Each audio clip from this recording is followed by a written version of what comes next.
The following is a presentation of the Mat Talk Podcast Network.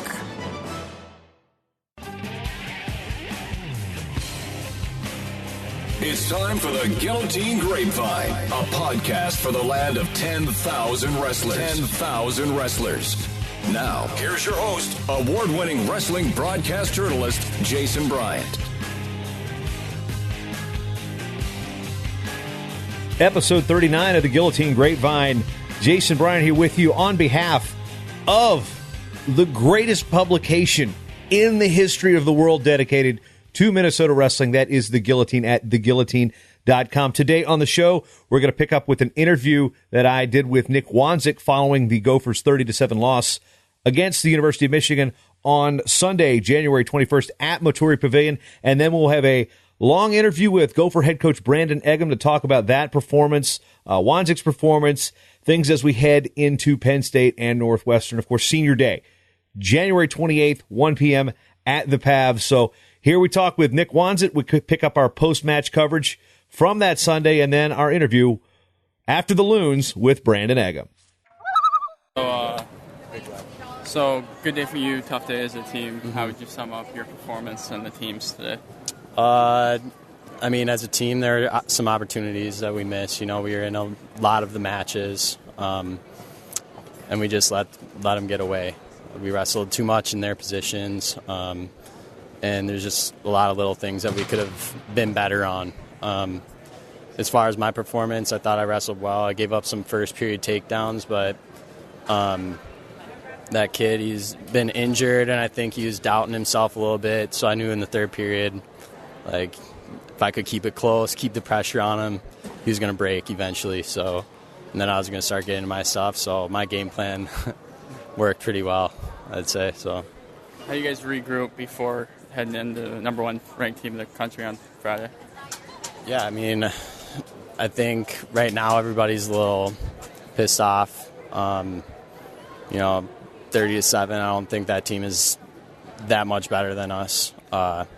And like I said, it's just small little things. And, you know, we got to regroup here, get our confidence back, and go out and wrestle in our positions against Penn State. We can't back down or look at rankings or anything like that, because at the end of the day, it's just a 7-minute fight. So, yeah, I think we're right there, and we just need to realize that. So, what do you think the biggest thing is that you guys need to improve on? I think just our mental confidence. I mean, you look up and down our lineup, there's a bunch of studs in our lineup. You know, we don't really even have a hole.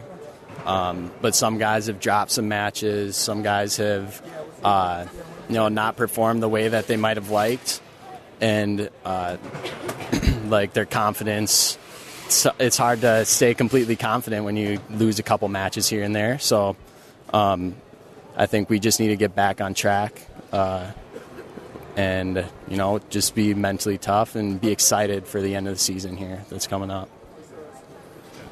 You know, alluded to Massa's injury, but even you go out there and you got a guy that's as dangerous as that. How do you prepare for a wrestler like Logan Massa? Just like every other guy, you know, I think I'm going to go out and do my stuff. You know, I watched a little film. I knew he likes to shoot and likes to wrestle through all positions, but I was going to go out there and battle with him. You know, I wasn't going to back down or anything like that. So going out there, I just wrestle how I wrestle every match. You know, I get to my elbow pass, get on top, ride hard, grind people down, and take it in the end. So that's my style, and that's my game plan for everybody I wrestle. So people say you wrestled well in a loss to Isaiah Martinez last week. Does that kind of bother you? Be like, I lost the match, so I didn't really wrestle well. But people are looking at you right now going, okay, you know, he didn't blow you out of the water. You know, he's showing you're a contender. Then you beat Massa here. Is this the best stretch you've had at this weight class in your career? Yeah, it's for sure the best I've been wrestling in my career. And I think it's mainly just due to I can see the light at the end of the tunnel. I'm a senior, and I got probably 12 matches left in my entire career before, you know, I'm done. I can't go out and compete and do what I love to do. As far as the Imar match, yeah, it gets annoying because I truly believe I'm the number one wrestler in the nation, and in my mind, he upset me. It wasn't the other way around. So it's frustrating. Every time I wrestle him, he squeaks out a victory. But come Big Tens, come Nationals, he doesn't like to wrestle me. He knows he's going to get tired, and he knows he's going to be in for a fight. So it's going to be fun. I'm going to get him when it counts. So there's something when you grow up in Minnesota to wrestle for the Gophers. Do you feel like there's been added pressure on you throughout your career because you had such high accolades coming out of high school and you still haven't hit that podium yet? I mean, how have you dealt with that pressure? You said there's light at the end of the tunnel, but has there been a mental change with how you go about wrestling versus just seeing that light at the end of the tunnel? Yeah. I mean, when I first came in, I felt a lot of pressure. I mean, I wrestled in Minnesota. The fans have watched me growing up. And I want to do so good for them and for my family and everything and the coaches and the team. But, I struggled. And a lot of people struggle. And mentally kind of broke me down the first couple of years. This year it's more enjoying it, trying to make every second count. Like I said, I'm not going to be able to ever compete and feel that feeling again of running out of the tunnel. So it's just a matter of making memories, making everything last, and enjoying it. It's just I was putting so much pressure on winning and losing in my earlier years compared to, having fun. I guess I don't like to say having fun because wrestling is a tough sport, but just enjoying the process, enjoying grinding with the guys on the team, even cutting weight. Everything's just it's awesome. Speaking of the weight, another year back down at 65. You spent time up at 74 in your early years. What have you learned about the weight cut and the weight management, I guess is a better term, now that you're a crafty senior? Yeah, my freshman year, when I cut down to 65, had no clue what I was doing. I just did the not eat, not drink anything, and it really showed. Halfway through the year, I started getting beat up by guys that I shouldn't lose to. And that kind of pushed me towards 74. I was afraid to go back down and feel how I felt that first year. And I did good up there, and then Eggum actually convinced me that I actually was a 65-pounder, that I should go back down. So it's really paid off. I got with a dietitian. Now that I'm older, I asked for help. I think I was a little proud when I was a freshman. So I asked for help, and they've been great, assisting me on the weight cut and everything. So you haven't been on the Dylan Ness diet of Qdoba, the other burrito place around the corner? I eat my snacks every now and again. I have a really big sweet tooth, so every night before I go to bed, I eat a bag of cookies. That's my go-to. So, talk about the locker room and the performance. What do you tell your teammates? You're a senior leader here. Obviously, there's going to be what Coach Eggum and Coach Becker and the crew tell you there. But what are you going to walk away from this? This was a beating, and it wasn't really a good showing of how good this team is. What do you have in mind to tell your teammates when the coaches aren't around to kind of show that senior leadership? I would say, when you're in the thick of things, you kind of take matches for granted, and it always seems like there's going to be another opportunity where you can come and prove yourself. But everybody has an expiration date. Everybody on this team is going to have that last match, and it's really just a matter of seizing that opportunity and,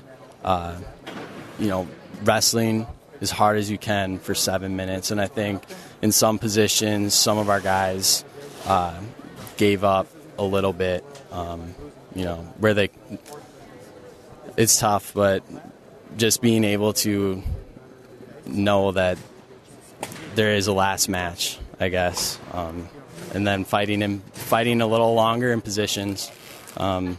Wrestling in the positions that we practice every day. So, And that was Gopher 165-pounder Nick Wanzek. Now going to visit with head wrestling coach Brandon Eggum after the Gophers' rather lackluster 30-7 loss to Michigan, heading into senior night against number 20 Northwestern, that at Maturi Pavilion on Sunday, January 28th at 1 p.m. And Brandon, you've had a couple days to sit and look back at the performance from Michigan. What were the first things that you noticed that they said, we need to get back in the room, we need to fix these things heading into the stretch run of the season? Well, I guess, the biggest thing is just winning the tight matches are a big one. We had opportunities, I think, to change that around. And then duels, as we know and talk about all the time, it's tough because if the match is close and you lose it, you get no points for your team. So, frustrated overall because we really felt like we had a great opportunity to get a big upset there. And it starts off, you mentioned Wanzek has a great win, so that, you see things can be great there. But the big thing is just you got to close those matches. And when you have an opportunity to smell blood, like Nick Wanzek did, you got to take advantage of it and to upset great teams. And if you want to be known as a great team or a good team, you have to be able to win matches you're not supposed to. And so, I thought we had opportunities that we could have done that. And just in the end, it didn't turn out that day for us very well. So it was, wasn't exactly the duo I thought or prepared for in my mind, I guess. And with Wanzek, he had talked about you kind of talking him back into going down to 65 after he spent that year at 74. And it seems like he's really been hitting stride. Granted, we talked about this in the post-match interview with Nick about people look at his close loss with Martinez as a good thing. He doesn't look at it as a good thing. How do you treat a wrestler like Nick Wanzek, who is really starting to finally come into his own in the stretch run of his senior year? Yeah, Nick, he was really frustrated. No, he was excited about any opportunity to compete, and so he's a competitor. And it's never easy, for any of these guys. I think when you lose a match, you're frustrated and you want to win. That's why you're out there. And so Nick was excited about the match against Imar, and it didn't finish up the way he wanted, but he was fortunate he had another great match against Michigan and gets a big upset. And that's the thing. I think that's important for guys to remember that. During the season, you're going to have a stretch where you're going to have a lot of tough matches in a row, especially Division I wrestling. And on top of it, now you're in the Big Ten. It can be ridiculous. And you look at Wanzek's schedule, for example. He had Imar.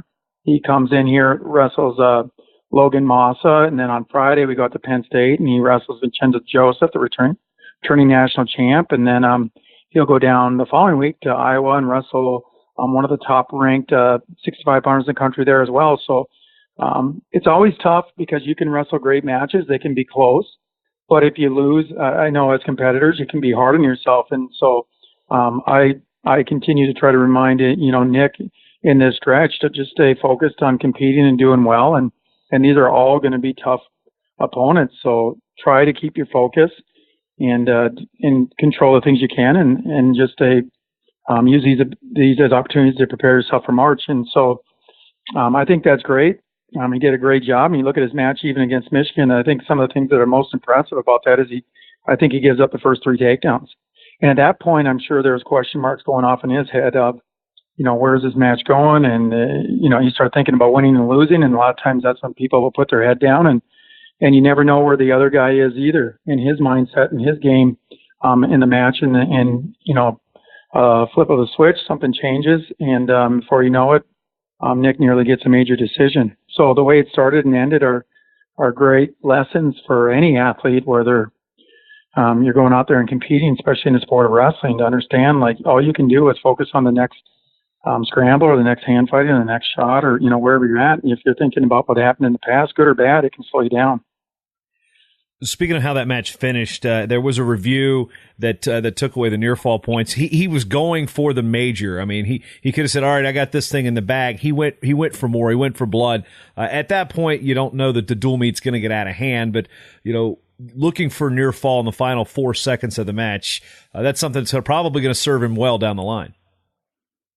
Exactly, and that's I think that's a big step, like when you're trying to make gains and put yourself in that spot where you're trying to chase down becoming the best wrestler you can be. The big thing is you have a big win like that.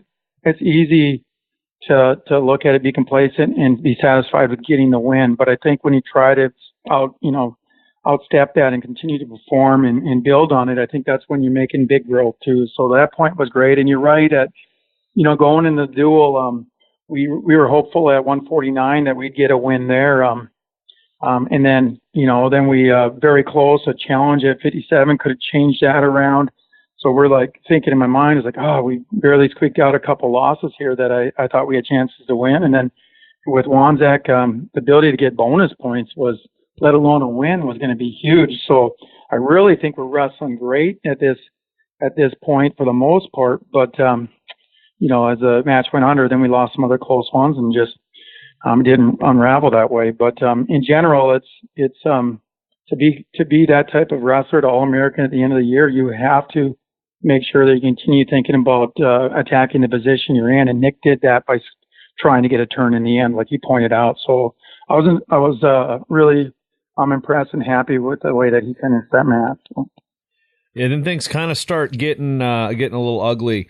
As boom, you get majored at 74, you get teched at 84. Obviously, you got a reserve in there at 184 with Dylan Anderson, and then Jackson Strigo goes out there and hey, give credit to Brendan Crone there for giving up some weight and actually getting over 4 minutes of riding time in a situation. So I guess the question is now, what's the situation with Bobby Stevenson at 197, and I guess Owen Webster at 184 as well, as far as the lineup's concerned.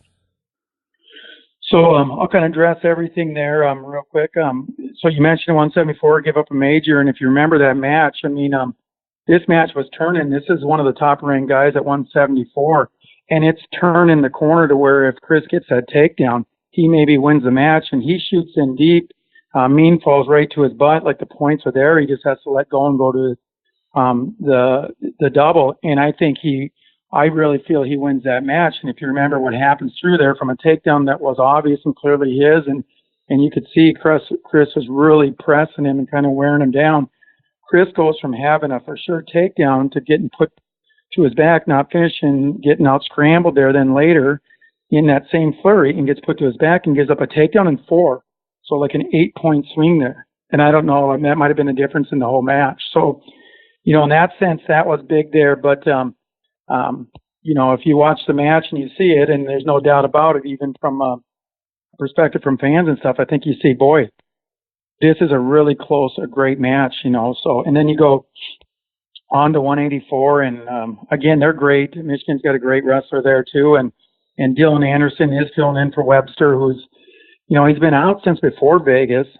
It's an injury that we got an MRI on, doesn't need surgery, but it's something that we've been trying to bring him back from, and it's just been lingering on and on. So the decision's been made that it has to trying to keep him off the mat for a couple of weeks here to give him enough time to be healthy, because we keep trying to bring him out and trying to practice, and because of the injury, we can't get it seems like to get him healed up properly where he's able to compete. And even being injured, he did wrestle a couple matches in South Beach duels, and he got a win over a top 20 ranked opponent out there, even with the injury. So he's capable of doing great things. Now, on the other hand, I think Dylan Anderson, has done a great job as a freshman stepping in there and battling.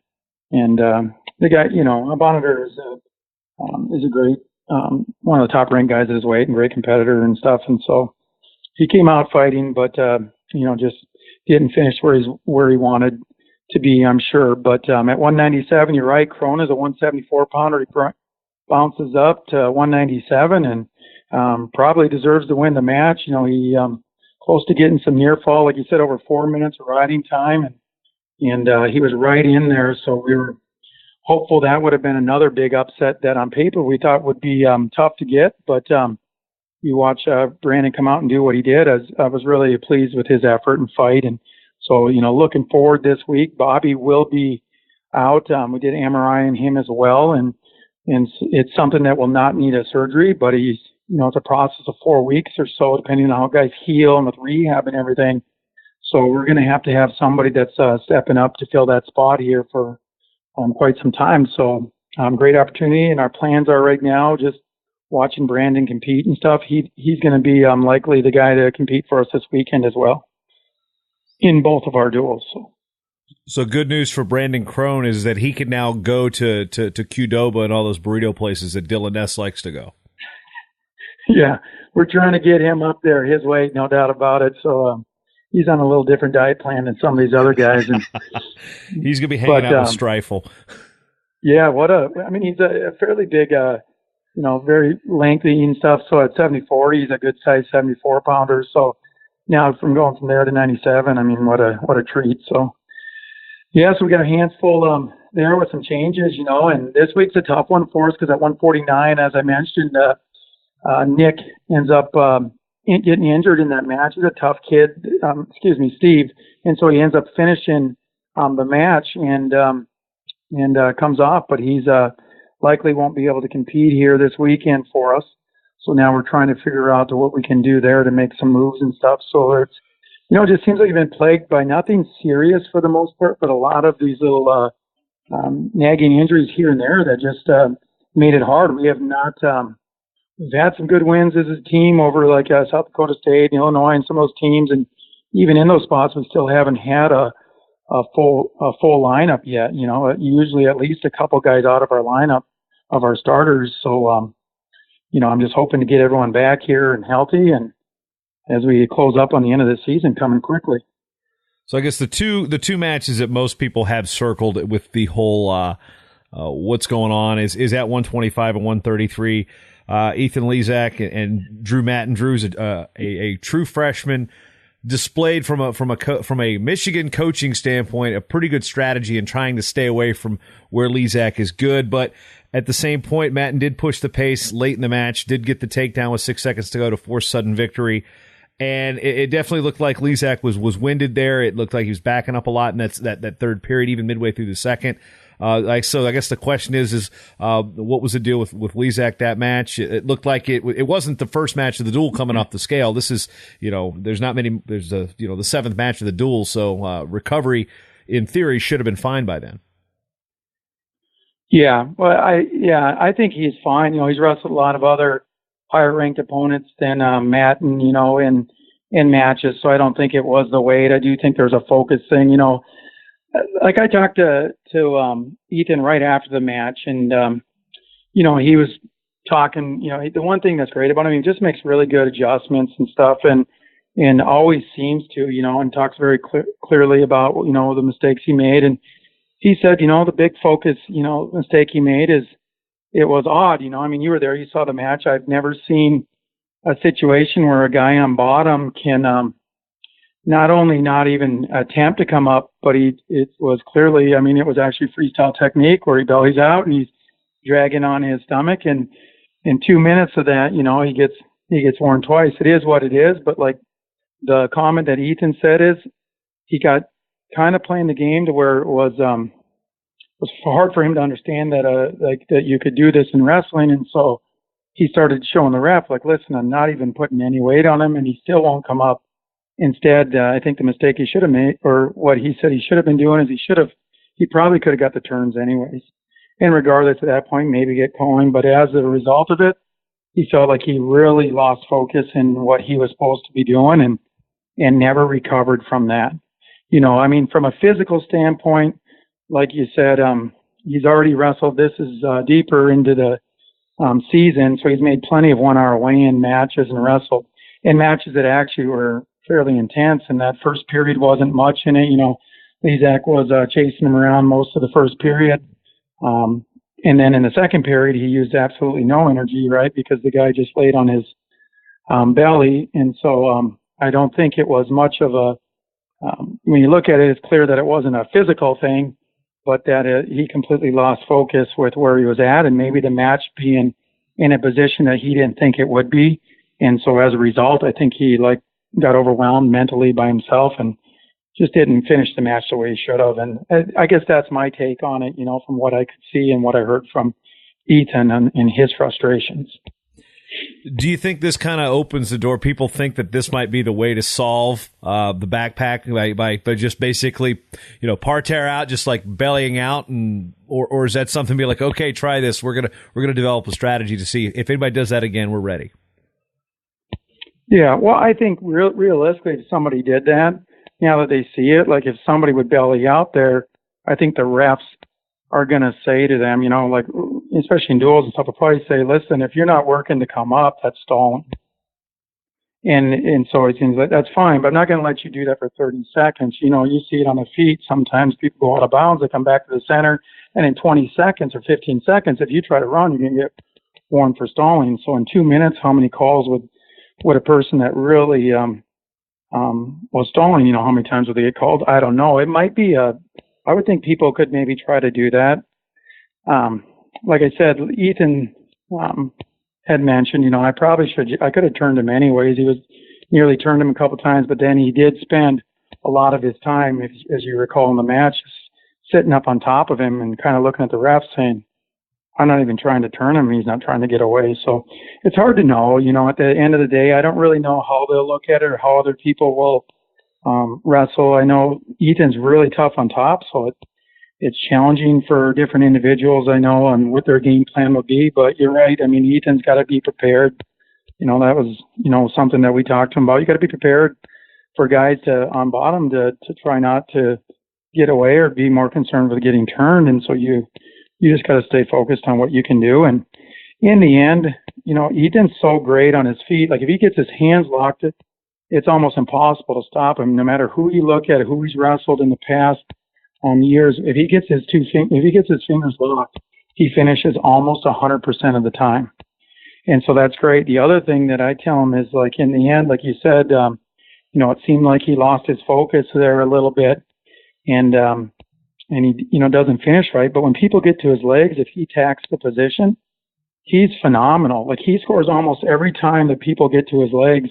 If he's scrambling and attacking position, he's really good there. And I think, like all wrestling, regardless of who you are, like where your strengths are, if you have the ability and the uniqueness like Ethan Lezak, he can score points. He's great on bottom. He's great on top.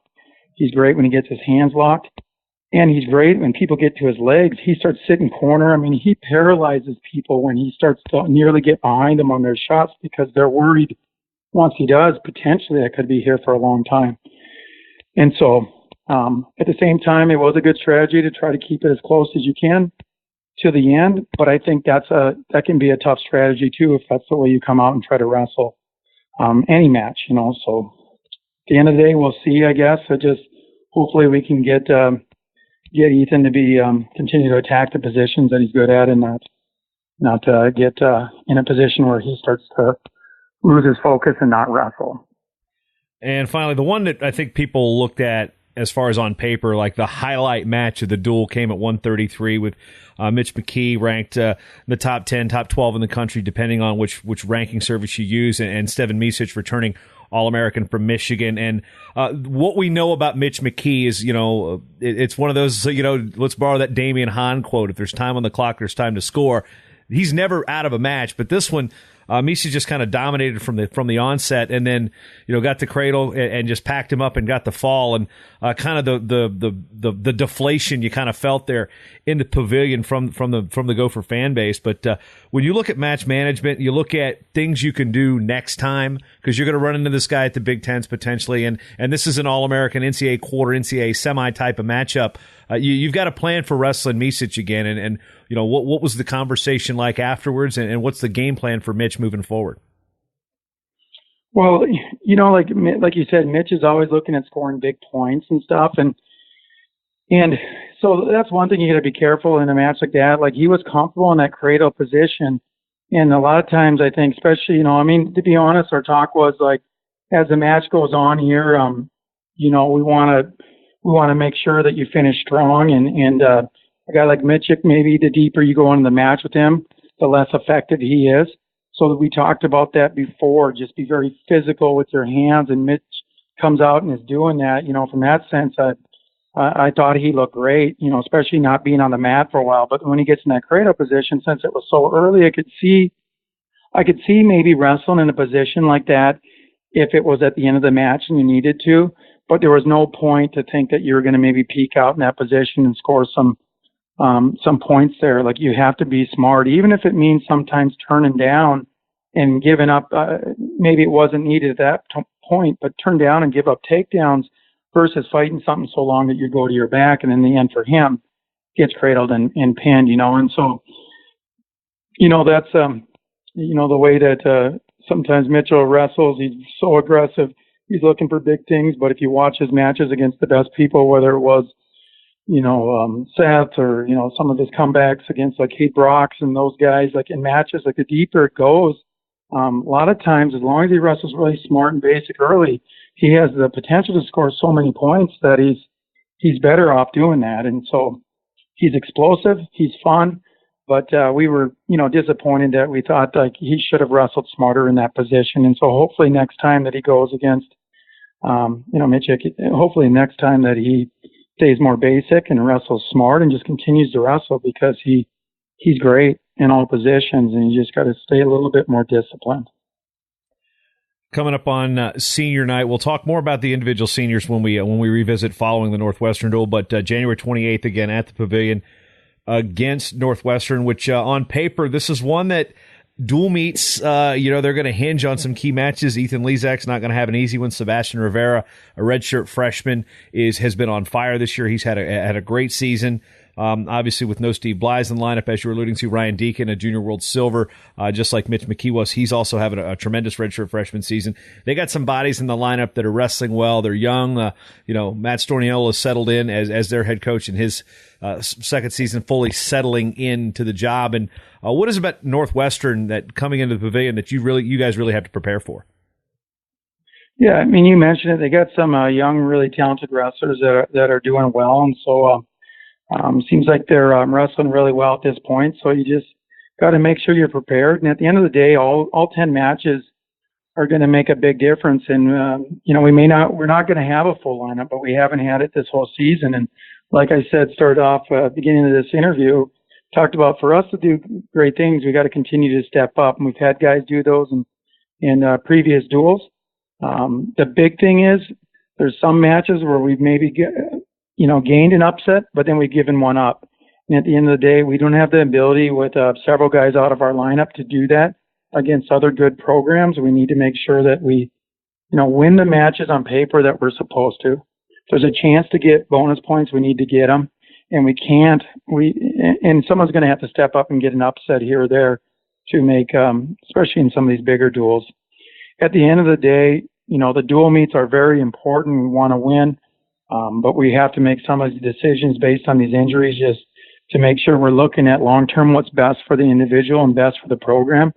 And we've competed very well in March, every year. And so no different than last year. We had a brutal schedule. And this year, I know they ranked us as the toughest schedule in the country. And so with a young team and some injuries, it's not easy. Confidence is important. So our big thing is just try to continue to get better every week and let these guys know that. And for some of the runs or some of the schedule for some of these guys, it can be difficult if you're not having all the success and stuff to think that way. But it is important for us to continue to remind these guys, focus on the things that they can control. And that's no difference against Northwestern or Penn State. And at the end of the day, we want to be focused and excited when March comes and healthy. So we're hoping we can accomplish those things here over the next the next month or so, and have some success along the way. It definitely helps the more success you have. Shifting gears a little bit, still talking about success, is you're from Montana. You're from a good little wrestling town there named Sidney, and recently your high school coach just picked up his 500th career coaching victory, Guy Melby out there. And, a lot of people talk about when you took over the program in Minneapolis with the Gophers there, like a lot of the J-Rob influence. How much of your coaching influence actually comes from your high school coach? I mean, I've been fortunate to have a lot of great coaches, as you mentioned, Jay, Marty Morgan, many others, Joe Russell, go up and down. But Guy Melby's been somebody that's been a phenomenal person in my life as far as a mentor and leader, and as a coach, he's just a great person. So he's made a big impact in my life, especially growing up in Sydney. He spent a lot of time with me and worked with me and helped me through a lot of different situations in my life to get me where I am today. But as far as a person, that's probably one of the things I've learned most from Guy Melby. He's just a great individual. He expects the guys to work hard. He pushes them, but his relationship with his athletes is phenomenal, and that's one of the things I enjoyed most about having him as a coach. He was no nonsense, but he was also somebody that I could tell cared about me and the program and the team. And, I think that's important. So it's no wonder he's having so much success. He's just a phenomenal coach. What are some things that, even when you look back at your career growing up, that some simple things that he taught you that you're teaching your Gopher wrestlers now, that it may be one of the most, simply as where you put your thumb setting up a single leg on, when you're getting wrist control, things like that? Yeah, I think the big thing, Melvs always talks about pressure and pace and intensity. He's somebody that was really big on outworking other teams, and probably one of the biggest things I trusted him, so I believed in everything he said, and he sent a clear message that nobody works as hard as we do. And that's one of the things that we want to continue to preach and make sure we're doing here with our guys. And with that type of belief, good things happen. And so, that was probably the biggest thing from the mental side of it. Hand fighting and technique and those things. A lot of that stuff I've continued to get help and develop. But he was great on top. Our program was really big, arm bars and wings and those types of things on our feet. It was really just about pounding the guy down with your hands and lots of shots and running through finishes. And so, to go back and individually pick out one thing, it'd be hard because there's just so many things I think that have, carried over from what I've learned from him and from high school to now, that it's just that's a lot from the technical side, but most of it, the things that I think are just most amazing are really the relationships he has, the message that he sends to his guys, and he lets you know, like, he's 100% behind you, but at the same time, he expects you to go out and put it on the line. And so I love that about him.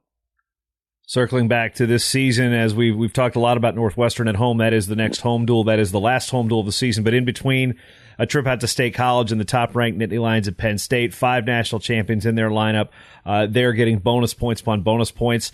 From a scheduling standpoint, not too often with the way the Big Ten schedules that you get a split weekend. And when we say split weekend, we mean one home, one away. Going out to one of the most easternmost schools in the Big Ten, and then coming back home. How do you plan for that with the guys in there and managing their weight, and you as a staff going, okay, we're going to get, we got a really tall order on Friday. We've got to sit there and wrestle our best and still got to make sure you're healthy coming out against Northwestern.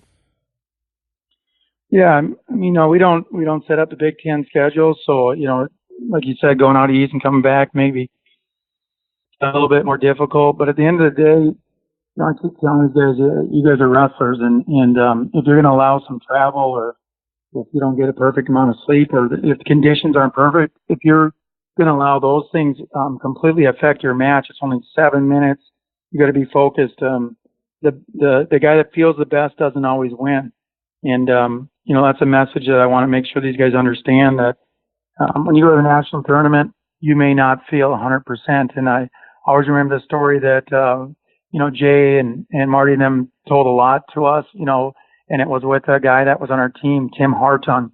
And one time he had the flu and was down wrestling in Iowa. It was a big match, and he's wrestling returning national champ Lee Fullhart, who was just a very tough individual, a great wrestler. And in the duel, it was going to be a tight one.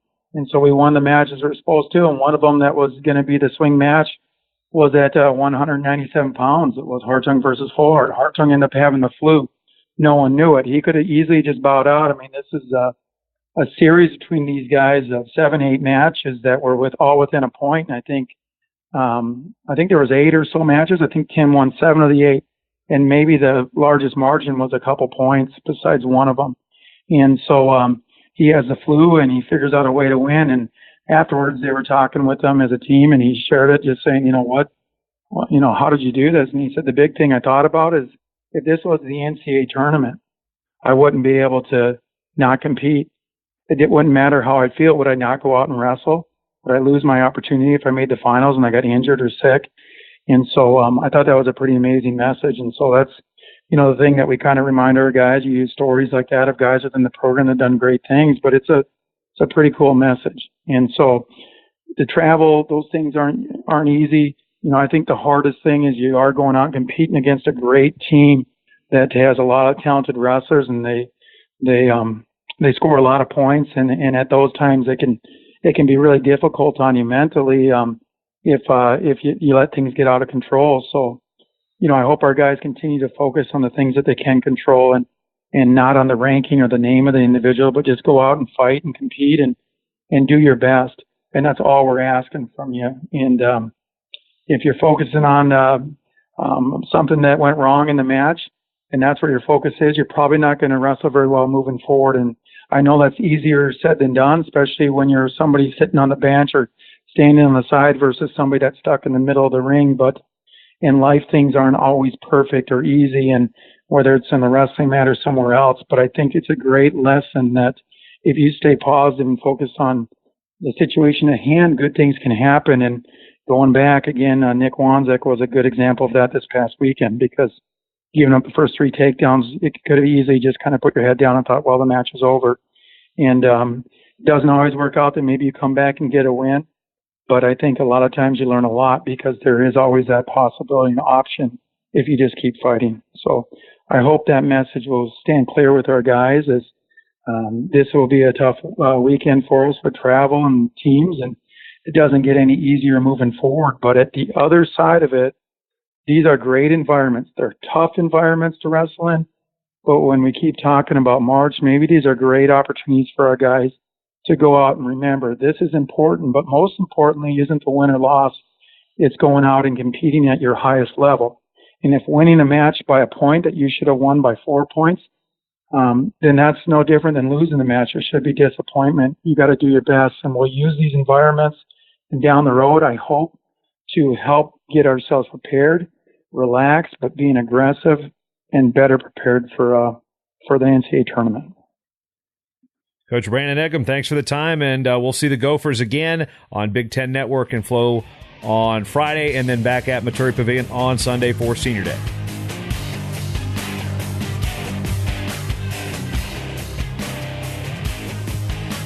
Support wrestling in the land of 10,000 wrestlers by subscribing to The Guillotine. 9 issues a year for just $20, the best value in Minnesota wrestling. Subscribe at theguillotine.com/subscribe. This show is part of the Matt Talk Podcast Network. For more wrestling podcasts, head over to MattTalkOnline.com.